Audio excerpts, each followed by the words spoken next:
Uma curiosidade minha, rapidinho. Como que você avalia o STF? O STF, eu discordo, sempre discordei, fui um dos primeiros a escrever Tipo, sobre na minha isso. opinião, o Gilmar Mendes, ele parece, tipo, a saída... vale saída livre da prisão, tá ligado? Do banco imobiliário, que tem aquela cartinha. Aquilo, o nome daquela carta é Gilmar Mendes. Eu acho que a instituição é essencial, STF, né, para a democracia brasileira e tal. Eu posso discordar, como algumas vezes discordei, de algumas decisões. Tem ministros que eu posso ter simpatia e outros que eu acho que eu não gosto tal. O que você acha do Gilmar Mendes? Ele tem as posições dele, né? Uma coisa boa, ele é santista, isso eu sei. O que já é muito bom. E eu não sei se ele se chama Gilmar, porque ele nasceu mais ou menos nessa época que eu já falei do Gilmar dos Santos Neves, era uma referência para todos nós. Tal. Não sei se tem alguma relação com isso, mas... Bom, eu queria ser muito amigo do Gilmar Mendes.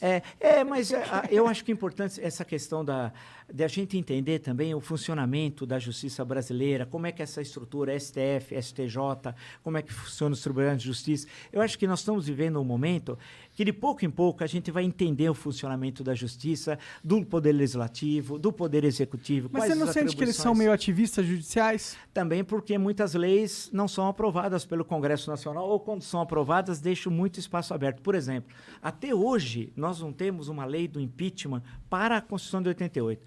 A Lei 1079, 10 de abril de 50, ela é considerada recepcionada pela Constituição de 88. Mas não há uma lei específica do impeachment. Isso desde 1988, dia 5 de outubro. Então, muita coisa o Congresso Nacional precisa refazer, construir uma legislação, e aí fica, claro, mais limitada a ação do Supremo. Outras vezes, ele só age, como eles falam na linguagem jurídica, quando é provocado. É diferente do Poder Executivo e Legislativo.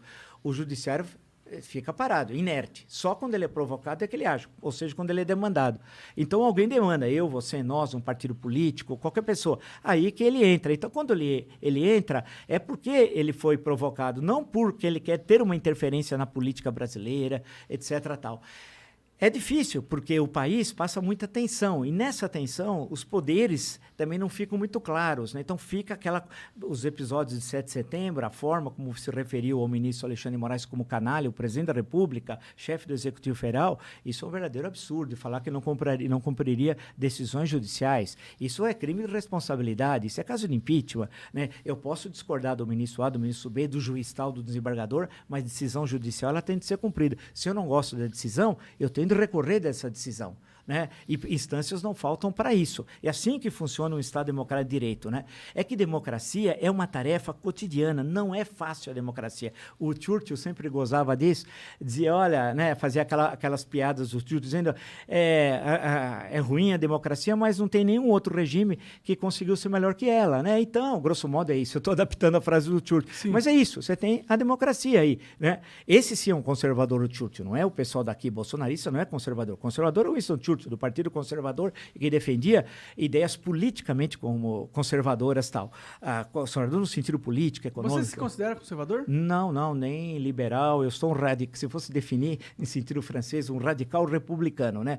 Eu defendo o Estado laico, a Constituição de 88, a aplicação da Constituição na vida das pessoas, a questão do saneamento básico, da educação, acabar com essas formas de discriminação, que nós somos um país racista, né, isso, né, homofóbico.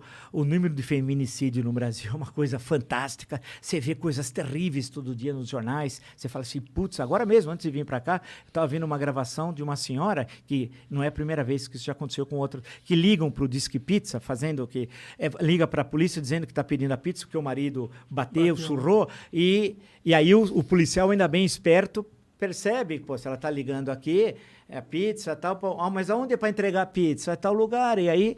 Então, é um país... Nós precisamos acabar com tudo isso, feminicídio, racismo, homofobia, e é uma tarefa longa, não é uma tarefa fácil.